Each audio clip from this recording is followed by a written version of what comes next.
notice. The subject was brought up at the Cavaliers shoot-around on Monday, and James responded. He says, "I apologize. I haven't been above the rim, but I'm in the lineup, whatever it takes to help us win. I understand those are huge momentum plays.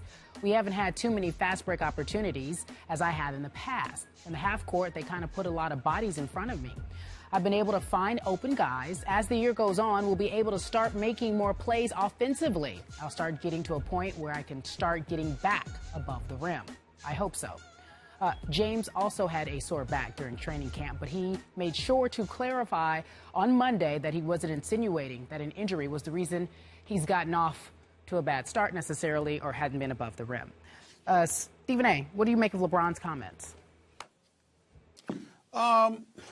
You know, it's pretty hard from this perspective. He went, I believe, correct me if I'm wrong, y'all, the paleo diet? Is that what it was called? It is paleo. Paleo, and, he lost some weight and all of this stuff, and everybody was talking about how much better he's going to feel. And, I said back then, you have to give him the benefit of the doubt because he's such an incredible specimen in terms of taking care of his body and his conditioning and what have you. He would know a hell of a lot better than most of us what he needs in order for him to be in peak condition.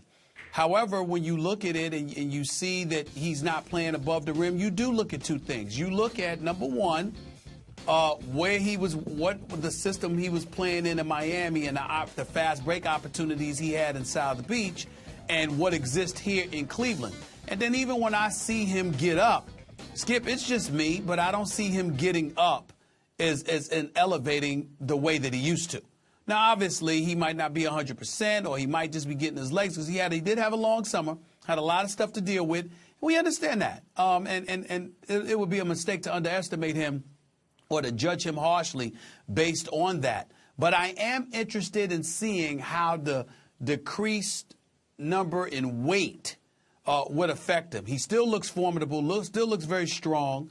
I can't really tell the difference, but I think as the season wanes, we'll be able to see a little bit more of what it is and what it's all about as time progresses. But I will acknowledge that I don't see when he does elevate, whether it's for his jump shot, whether it's to the rim or whatever the case, I don't see the level of elevation that I once saw. And again, it could just be me.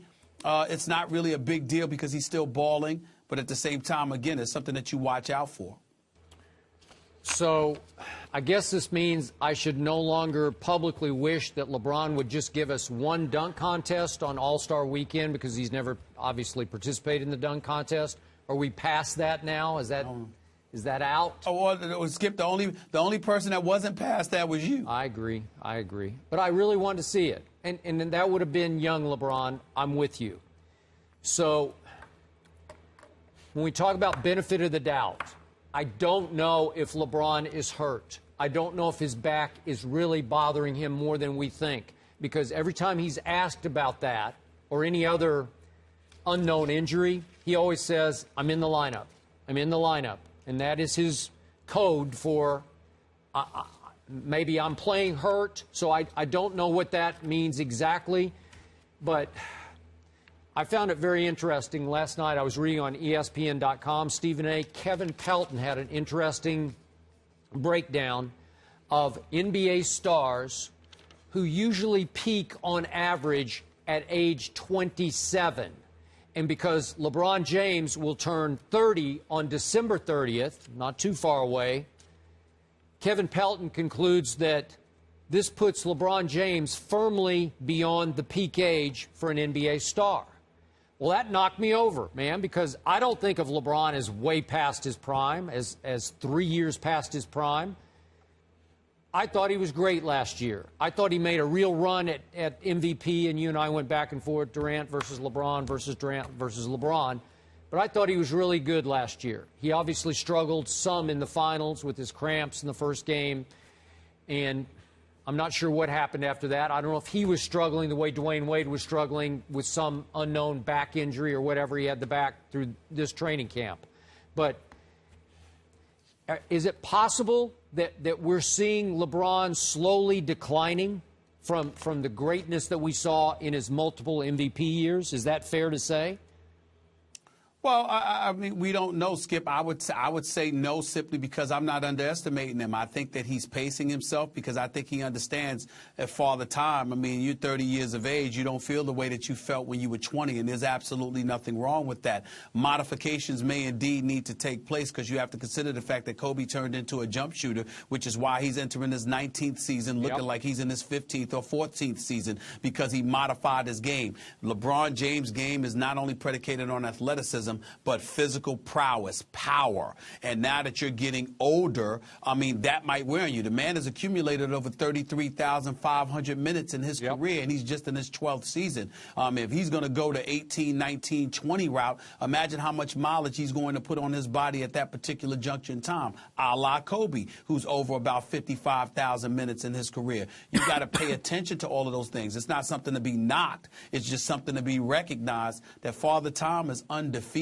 And it doesn't always just show up and boom, here it is, it's over for you. Sometimes it shows up in little increments, just a piece here, a piece there, or whatever. And that could very well be the case. We don't know. Well, by the way, for the record, LeBron James did have a triple-double last night, and he did have one big dunk in the fourth quarter, but he got up ahead of steam. He freight trained down the lane between defenders and slammed it head on to the basket. Well, that was impressive, but it wasn't like young LeBron dunking. The only thing that I would add to that, Skip, that we all need to take into consideration, the brother just may need some sleep and some rest and all of that stuff. But the one thing about him being home is that the obligations at home probably outweigh significantly the obligations that he had in South Beach, because in Cleveland, it's all about him. That wasn't necessarily the case in Miami. I agree with that. And you never know how much that factors into the equation. In Kevin Pelton's analysis, he also did point out that two players that he studied had their best years after age 29. Now, they were smaller players, Jason Kidd and Steve Nash. They were guards. So is it possible we have seen the best of LeBron James, like he's had his greatest year that we won't see again? Has he had a peak year in the past? I'm not sure about that.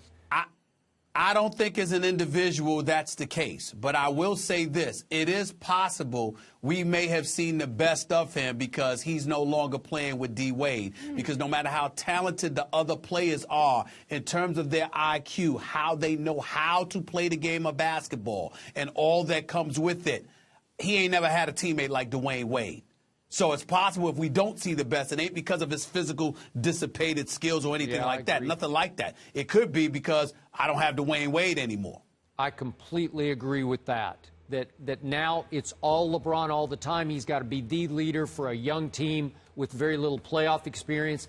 And I think it's taking as much out of him emotionally as it is physically. So it'll be interesting. Too early to tell, though. Plays through the rest of the year. Too early to tell. Well, when can we tell, Stephen A? Just too early. I mean, we were less than 10 games into the season. You know, as the season progresses, we'll see. We'll see. All right, we leave it there.